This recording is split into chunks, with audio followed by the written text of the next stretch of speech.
Assalamualaikum warahmatullahi wabarakatuh. Kembali lagi di sini bersama saya Piki Apriandi, NPM C1C023013, program studi S1 Akuntansi, Fakultas Ekonomi dan Bisnis. Nah, pada kesempatan kali ini saya akan melanjutkan membahas mengenai materi bab 12 yang dimana itu mengenai pengaturan bersama. Sebelumnya saya telah menjelaskan mengenai segmen operasi. Nah, pada kesempatan ini kita pada bab ini saya akan menjelaskan secara komprehensif mengenai pengaturan bersama atau joint arrangements. Nah, sebuah bentuk kerjasama yang sering digunakan oleh perusahaan ketika menghadapi proyek besar, kompleks, atau membutuhkan sumber daya yang melampau kemampuan suatu perusahaan. Pengaturan bersama muncul karena kebutuhan bisnis untuk memperluas kapasitas, mengurangi risiko, serta memanfaatkan kompetensi masing-masing pihak.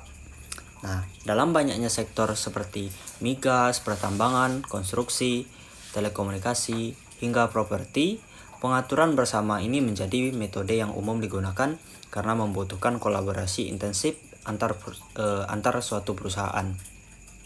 Nah, sebuah pengaturan itu dikatakan sebagai pengaturan bersama jika apabila terdapat dua atau lebih pihak yang ikut terlibat. Nah, dan mereka itu bersama-sama memiliki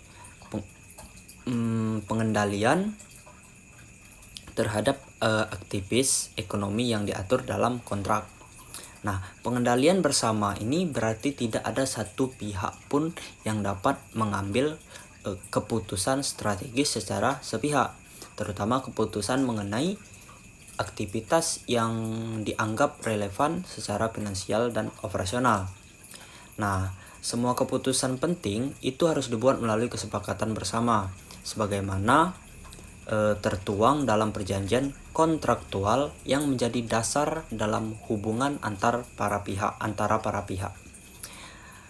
Kemudian perjanjian kontraktual ini merupakan ciri-ciri universal pengaturan bersama yang dimana karena melaluinya itu ditentukan bagaimana pengambilan keputusan itu dilakukan, kemudian bagaimana pembagian hak dan kewajiban itu diatur, serta bagaimana hasil atau beban dibagi di antara pihak yang terlibat.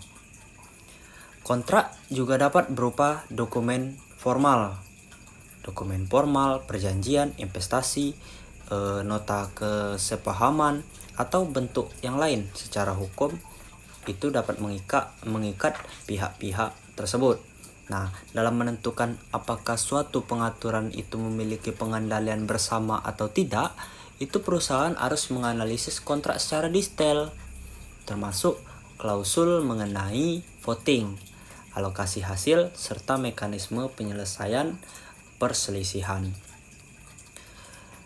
Pada PSAK 66 itu mengklasifikasikan pengaturan bersama ke dalam dua bentuk utama, yang dimana yaitu joint operation dan joint venture. Joint operation itu adalah pengaturan bersama di mana para pihak itu memiliki hak atas aset dan kewajiban atas liabilitas terkait aktivitas kerja sama, yang artinya itu setiap pihak itu secara langsung dapat terlibat dalam sumber daya ekonomi yang digunakan dan turut bertanggung jawab terhadap kewajiban yang timbul. Sebagai contoh itu seperti misalnya dua perusahaan yang dapat bekerja sama untuk mengembangkan tambangnya itu misalnya tambang batu bara. Nah, tanpa membentuk perusahaan baru, masing-masing itu menanggung sebagian biaya eksplorasi dan pada akhirnya menerima bagian hasil sesuai porsi yang disepakati di awal. Nah, dalam konteks joint operation ini akuntansi itu dilakukan secara langsung oleh masing-masing pihak dengan mengakui bagian mereka atas aset, liabilitas, pendapatan, serta beban yang timbul dari pengaturan tersebut karena tidak ada entitas terpisah. Nah, maka catatan keuangan itu tidak terpisah juga karena semua transaksi yang relevan itu dicatat pada laporan keuangan masing-masing pihak sesuai porsi kepemilikan atau partisipasi. Nah, dengan model ini itu mencerminkan hubungan yang lebih operasional dan langsung, sehingga sangat cocok untuk proyek yang sifatnya teknis dan membutuhkan pengelolaan sumber daya secara bersama. Nah, untuk bentuk yang kedua yaitu tadi adalah joint venture, yaitu pengaturan bersama yang dimana para pihak itu memiliki hak atas aset bersih pengaturan, bukan atas aset dan liabilitas secara langsung. Nah, dalam model ini itu biasanya dibentuk entitas hukum baru seperti misalnya PT perusahaan patungan atau kemitraan legal lainnya. Nah, para pihak itu bekerja sama untuk melalui entitas tersebut, dan keputusan strategis mengenai entitas itu juga harus dibuat secara bersama. Nah, setiap pihak itu tidak memiliki hak langsung atas aset entitas, melainkan memiliki kepentingan terhadap laba dan rugi entitas berdasarkan porsi kepemilikan atau kesepakatan. Dan juga dalam akuntansi joint venture ini, perusahaan itu menggunakan metode ekuitas, yang dimana pada tahap awal investasinya itu dicatat sebesar biaya perolehannya. Kemudian selanjutnya nilai investasi itu disesuaikan dengan bagian laba atau rugi yang menjadi hak suatu perusahaan. Sementara dividen yang diterima dari venture bersama itu akan mengurangi nilai investasi tersebut. Maka metode ekuitas itu memberikan gambaran yang lebih realistis mengenai keterlibatan perusahaan dalam entitas tersebut. Karena kenapa? Karena mencerminkan perusahaan nilai bersih yang terjadi seiring dengan kinerja venture bersama. Nah, jadi bagaimana cara untuk menentukan apakah suatu pengaturan merupakan joint operation atau joint venture? Nah, untuk menentukan apakah suatu pengaturan itu merupakan joint operation atau joint venture, perusahaan itu harus menganalisis hak dan kewajiban yang sebenarnya dimiliki para pihak. Dan juga itu tidak cukup hanya melihat apakah ada entitas baru atau tidak. Bahkan ketika sebuah entitas dibentuk secara hukum, itu belum tentu menjadi joint venture jika analisis hak dan kewajiban menunjukkan bahwa para pihak memiliki hak langsung atas aset dan kewajiban pengaturan. Maka oleh karena itu